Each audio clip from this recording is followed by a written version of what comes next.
El mercado espera hoy detalles sobre el tapering, el proceso de reducción de compras de activos tras la pandemia por parte de la Reserva Federal de Estados Unidos y pistas sobre en qué momento subirían los tipos de interés. ¿Cuáles son las expectativas que podríamos esperar de la reacción del mercado en Estados Unidos sobre todo, ya que Europa habrá cerrado cuando se conozca? Bueno, pues intentamos arrojar un poquito más de luz al respecto de esta cuestión con la ayuda de Juan Ramón Caridad, director de GAM Paribas y Latam. Juanra, buenas tardes, ¿cómo estás?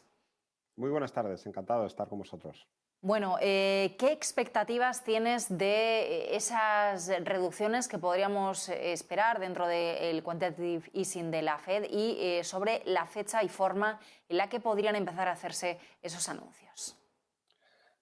Es razonable que empiecen cuanto antes. Creo que es muy importante que cuando se habla de tapering siempre es imposible evitar el disociar, que se confunda con tightening, el que se empiecen a reducir, como muy bien habéis explicado, 15.000 millones de dólares parece que es algo negativo y el mensaje claro es que en lugar de incluir en el sistema 120.000 millones el mes que viene, si empiezan ahora, lo que van a hacer es incluir 105.000 millones más a los activos al mercado de renta fija. O sea, cuanto antes empiecen a empezar a retirar 10.000 millones de gobiernos y 5.000 millones de titulizaciones hipotecarias de las respaldadas por el gobierno, más tiempo van a tener para que se aclimate el mercado y sobre todo para que no la asocie con subidas de tipos de interés que se esperan con un 50% de probabilidad ya para junio-julio 2022 y que es muy probable que a partir del año que viene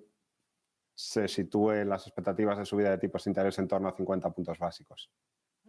Bueno, esos niveles, ¿no?, que nos decías y esos tipos de interés que se esperan un 50%, junio-julio 2022, nos comentabas, Juan Ramón. ¿Qué te parece o qué expectativas tienes respecto a posibles cambios de tono, posibles mensajes, ¿no?, en la parte de salir a calmar al mercado por parte de Jerome Powell? ¿Qué esperas en ese sentido? ¿Habrá cambio de tono en el sentido de quizá no hablar tanto de ese componente transitorio de la inflación? Ya habíamos visto en los últimos mensajes quizá que esos aumentos de los precios eran más persistentes y duraderos. ¿Cómo va a construir el lenguaje, cómo va a construir el mensaje, ¿no?, para convencer y que, como tú dices, el mercado se aclimate bien?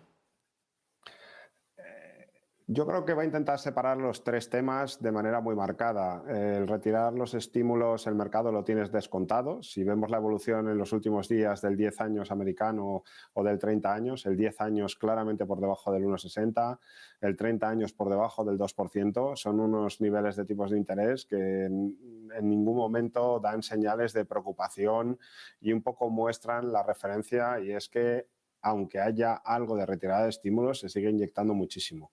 El tema de la inflación es un tema que hay que tratar con mucha más cautela porque los retrasos en los puertos de Los Ángeles y Long Beach siguen siendo muy significativos. Las colas de barcos para atracar en puerto están incrementándose de 60 barcos en fila a 80 y no son capaces los puertos estadounidenses de drenar ese crecimiento y por lo tanto el cuello de botella sigue estando ahí y vamos a seguir teniendo problemas de inflación tanto por el lado de bienes como por el lado de servicios, que es la preocupante, que todavía no mucho, pero empieza ya a repuntarse en tasas del 1,5-2%. Powell siempre ha pensado que ahora que terminaban los subsidios de COVID iba a haber mucha más mano de obra y que por lo tanto se iba a frenar esa componente de salarios. Ve las expectativas de inflación a 2 años y también se tranquiliza, pero lo que es verdad es que en los próximos 6 meses la inflación está ahí y yo creo que por eso va a intentar un poco separar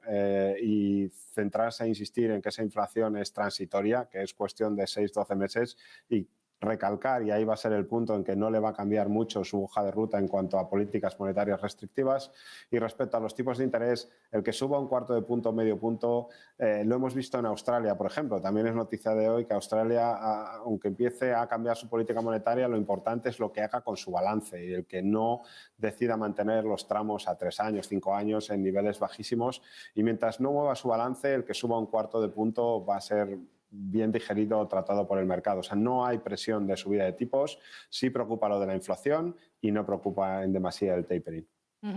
Mencionabas, ¿no?, lo que sucede en el mercado laboral, cierta inflación salarial que estamos apreciando y hoy teníamos esos datos de ADP. ¿Cómo ves el contexto, ¿no?, del mercado laboral que también, bueno, como sabemos, es una de las claves que vigila con lupa la Fed?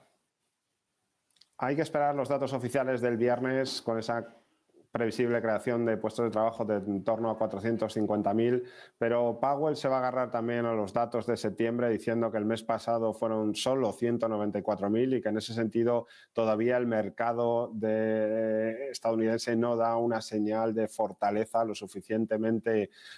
constante como para de verdad sentir total tranquilidad y comodidad, y que en ningún momento, no es descartable que haga algún comentario del tipo que en ningún momento quiere que se trunque la recuperación o que se vea dañado el mercado laboral, un poco por lo errático que se ha comportado en los últimos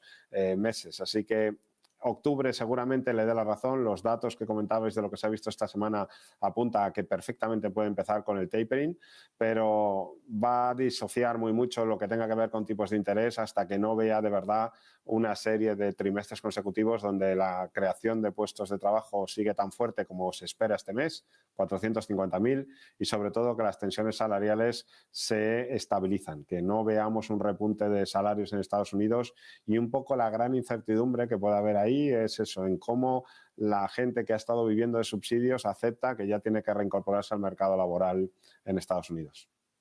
Ya que mencionabas lo que están haciendo otros bancos centrales, Juan Ramón, y estás aquí conmigo, te pregunto, Banco de Inglaterra, mañana, ¿primero de los grandes bancos de referencia en subir tipos o qué expectativa tienes? Sí, seguramente sea el primero en adelantarse y que vaya muy por delante de lo que estamos acostumbrados en la Europa continental. Pero ahí es el mensaje que yo quería dejar. El que suba un cuarto de punto o no los tipos de referencia no es que sea una medida expansiva, ni mucho menos, pero es irrelevante. Lo importante es lo que hace con su balance, lo importante es cómo se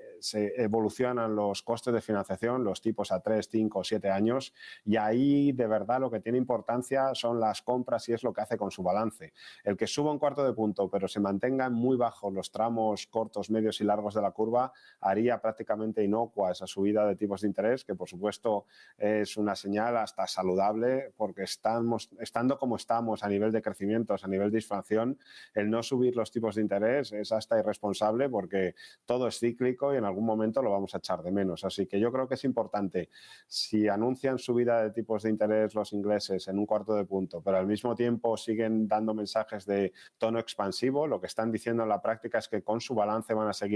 manteniendo la política de tipos bajos, y en Reino Unido con los tipos de interés el 10 años por debajo del 1% en el 0,90, un cuarto de punto no se traduce en incremento de coste de las empresas, ni tampoco va a restringir el crédito, ni va a suponer una ralentización. Bueno, pues lo veremos en apenas unas horas, a ver qué nos dice Jerome Powell. Juan Ramón Caridad, como siempre, gracias. Buenas tardes. Buenas tardes.